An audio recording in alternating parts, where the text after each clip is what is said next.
Story 1. The Mirror in the Bathroom. My school, an old middle school, had 3 main bathrooms. 2 of them were clean, always well kept. But there was one bathroom at the far end of the school grounds, like a forgotten part of the building. This bathroom was always filthy, with a pungent odor that filled the air, and none of us dared to go near it. It had 6 stalls, but only 3 were usable, while the other 3 had broken doors, rusted hinges, and were abandoned. I remember the feeling I had every time I passed by, not daring to look into that bathroom. One day, while sitting in class with my friends, I suddenly felt a sharp pain in my stomach. With no other choice, I had to go to that filthy bathroom because it was the nearest. The stench made it hard to breathe, but I couldn't hold it any longer. I quickly tried to finish my business without touching anything that might make me sick. But something strange happened when I stood in front of the mirror in that bathroom. As I entered the bathroom, the space was dark and cold, with only a dim light flickering from a single bulb. I hurried into the least dirty stall, hoping to finish quickly. After I was done, I stepped out and walked to the sink. The foul smell still lingered in the air, but I tried not to focus on it. When I stood in front of the mirror, I saw my reflection, but suddenly, I heard a tapping sound. The light tap echoed from somewhere. I paused, turned around, but saw no one. I frowned, turned off the tap, and started drying my hands. Then, the tapping came again, this time louder. I turned back to the mirror, nervous. In that brief moment, I saw a pale, bony hand reaching out from behind the stall door. The fingers tapped on the door and then disappeared as I turned around. My heart raced, unable to believe what I had just seen. I took a deep breath and continued drying my hands, trying to convince myself it was just my imagination. But when I looked up again at the mirror, I saw something unbelievable. My reflection no longer looked like me. There was a grin, wide as could be, one that could never belong to me. My eyes widened, and I froze, unable to move, only able to stare in horror at my reflection, too scared to breathe. Suddenly, the tapping came again, louder this time, as if urging me on. I jumped, but when I turned back to the mirror, my reflection waved, as if calling me. Unable to bear it anymore, I quickly threw down the paper towel and ran as fast as I could. My body was trembling, my heart pounding in my chest. I bolted out of the bathroom and back to class, too scared to look back. When I told my friends, they just laughed and said I had imagined it all. But I knew what I had seen wasn't a figment of my imagination. To this day, I cannot forget that image, the mirror, the smile, and the bony hand. I never dared to go back into that bathroom again. And to this day, the mirror remains an unsettling memory in my mind. Story 2. The Men Who Followed Me. I've always been strong, never afraid of any challenge. Strange or scary things have never made me tremble. But there was one time, when I was a first-year university student, that I experienced something that completely changed my perspective on real-world danger. One Friday, I needed to withdraw money before the bank closed. Unfortunately, I forgot about it and had to go out late in the afternoon.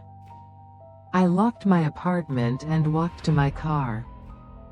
As I left the building corridor and stepped outside, a small truck slowly stopped near me.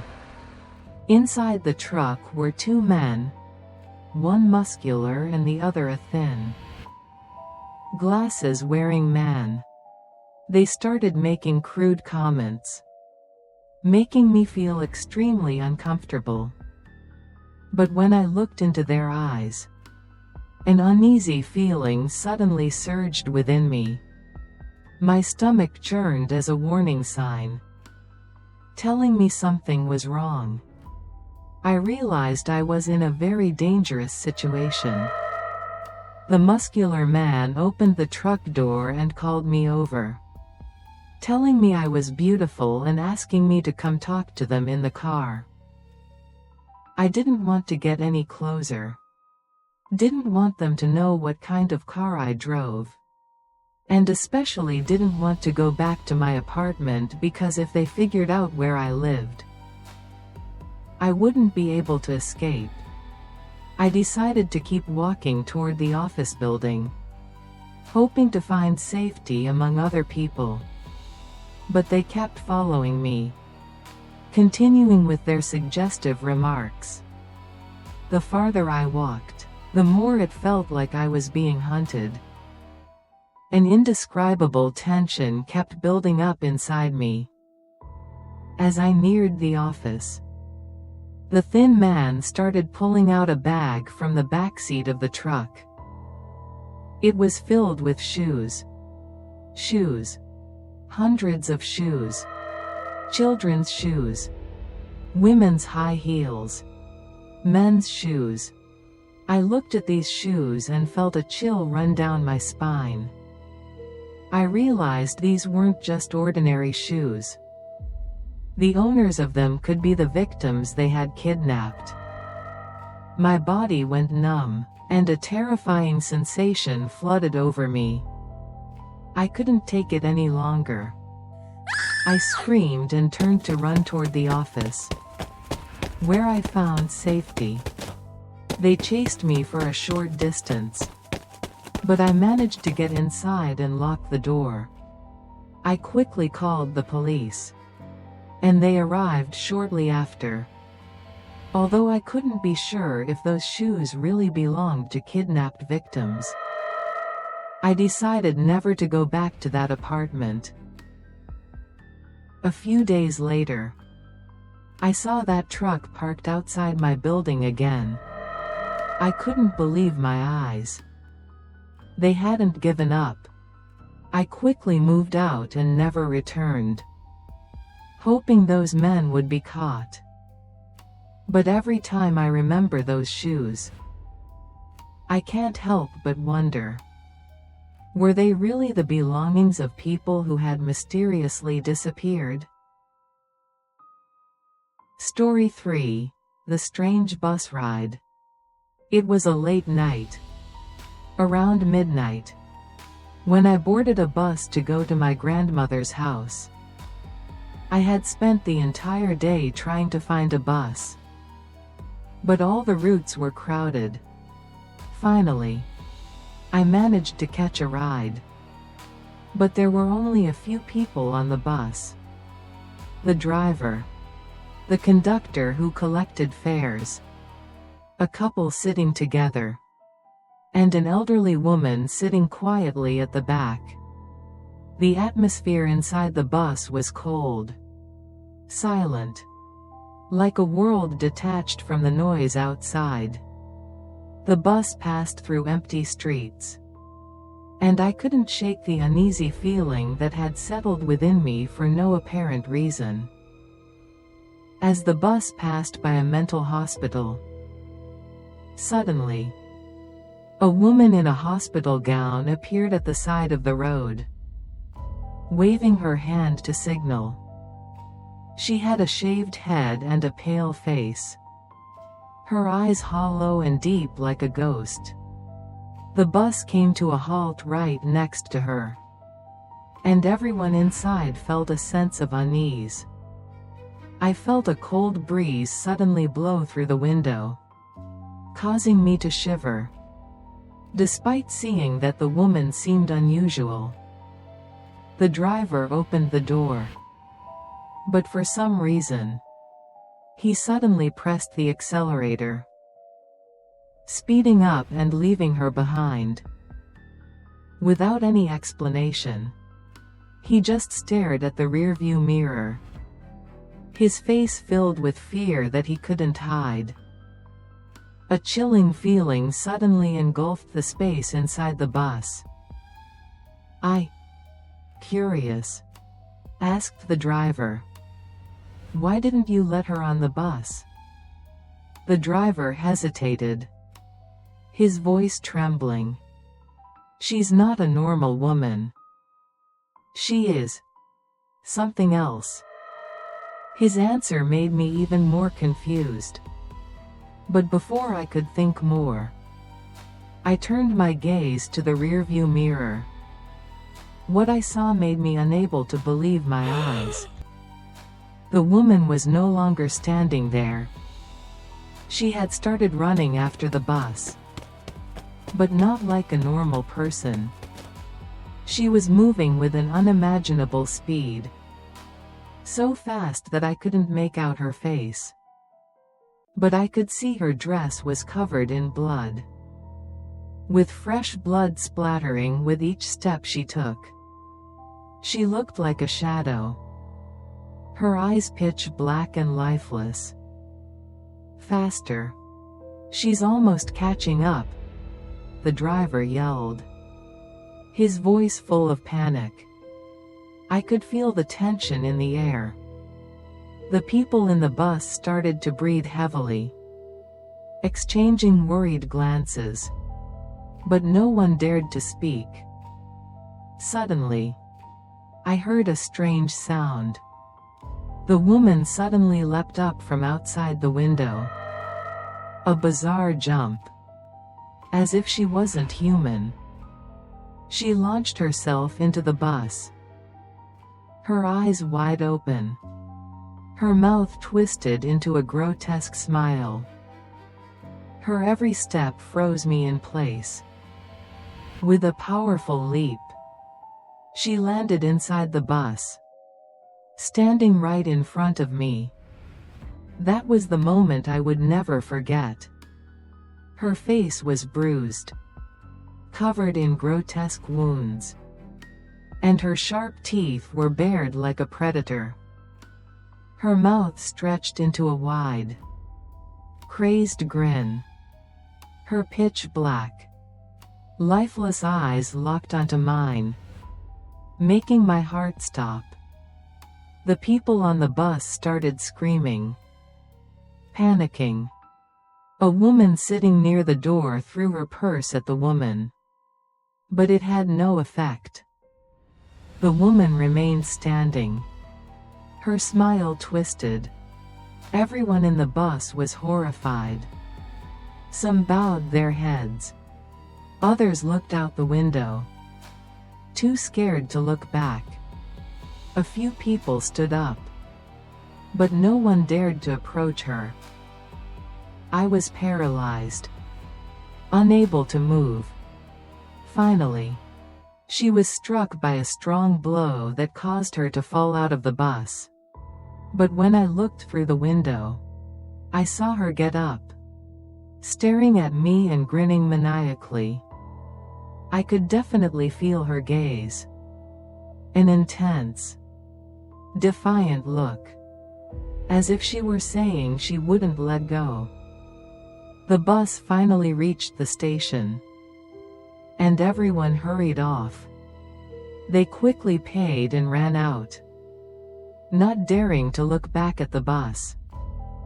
I quickly got off and went into a nearby 7-Eleven store to buy some snacks to calm myself. When I reached the counter, a store clerk asked me, "Are you okay?" "Yes. I'm fine. I just encountered a crazy woman on the bus ride," I replied. But what he said in response sent chills down my spine. "Oh. I know. She had cancer and had to shave her head." After that, she kept laughing crazily, hurting herself and threatening to kill others. That's why her family had her committed to a mental hospital. But just the week after, she escaped the hospital and was hit by a bus and died. I was stunned, goosebumps crawling over me as I listened to him. I asked if he remembered the bus route. For privacy reasons, he said he couldn't mention the bus number. But then he added, "I do remember. But for security reasons, I can't tell you." I thanked him, took my change, but as I turned to leave, my eyes met the sight of a bus parked nearby. A wave of fear spread throughout my body. I realized that it was the very bus I had just been on. But what made it even harder to breathe was, that was the same bus that had hit and killed that woman.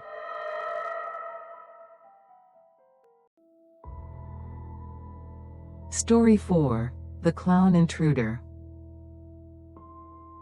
Everything happened when I was 13. My parents had a business trip to Los Angeles, so I had to stay home alone. My dad gave me a bank card so I could buy anything I wanted. At that time, I felt excited about being home alone and didn't feel scared, as I was used to it. Besides, my parents' trip was only for 3 days. Not too long for me. The news reported that this was the time when a group of clown intruders did strange things in neighborhoods.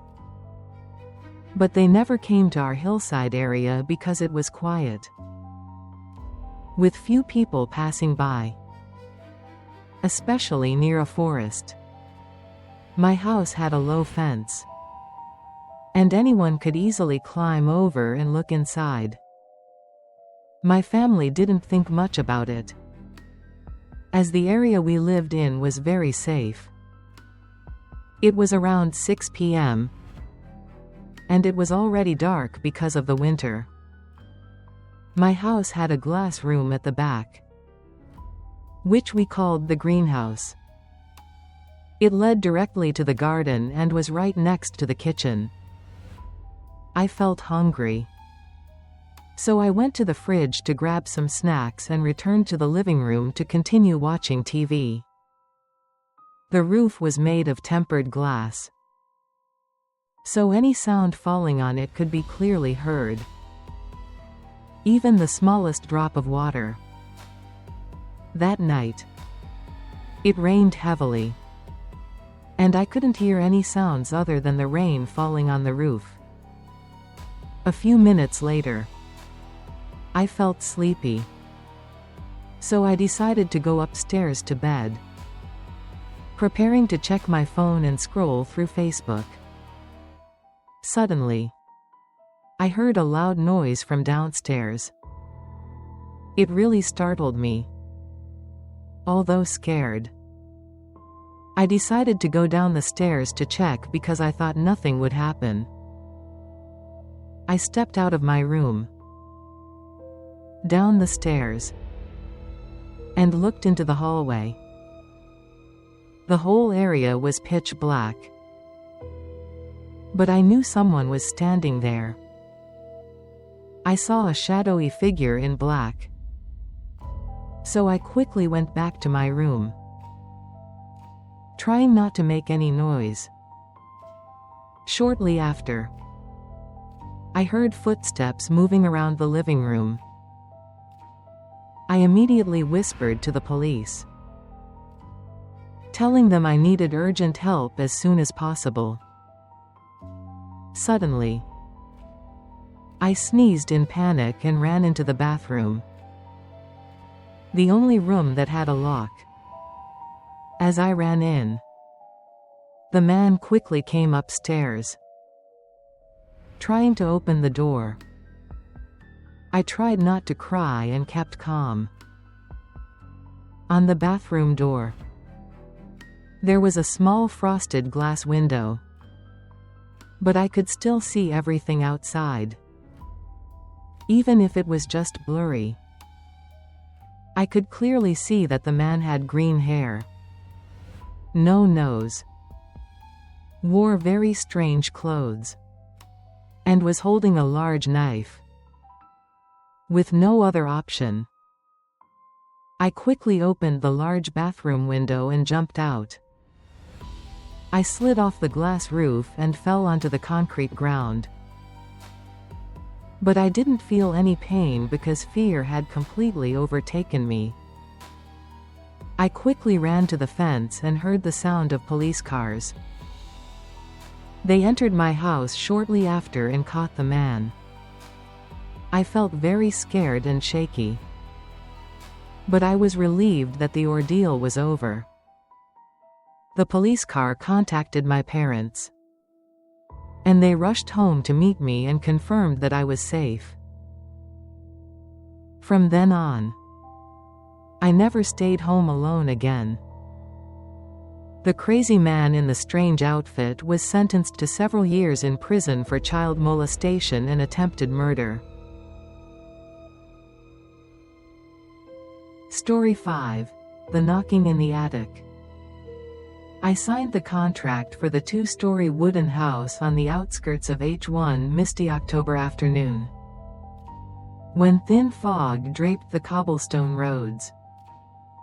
The path to the house wound through old pine trees, the wind sighing softly like a hidden breath. The former owner, an emaciated elderly woman with hair so white it was almost transparent, handed me the keys. Her clouded eyes held an indescribable glint as she said only, "Don't bother with the attic. There's nothing there. Just leave it be." I assumed it was nothing more than an old woman's superstition. The attic lock was rusted, paint flaking in scabs, as if no one had touched it in years. The first week felt like paradise. By day, mild sunshine mixed the scent of pine wood with damp autumn leaves. By night, only the tick of the wall clock and a gentle chill kept me company. I fell into a routine of brewing tea and reading beneath the warm glow of a lamp. But on the 7th night, at 1 a.m., came a slow thud from the bedroom ceiling. Heavy, deliberate footsteps. I woke with a jolt, heart pounding, and tried to reassure myself. Perhaps a squirrel or mice.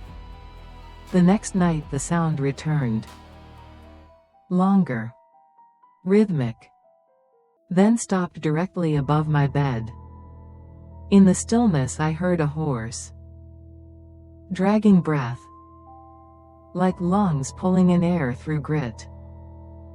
I couldn't stand it. Gripping a flashlight, hands trembling, I climbed the ladder. The padlock was already undone. I swear I hadn't touched it.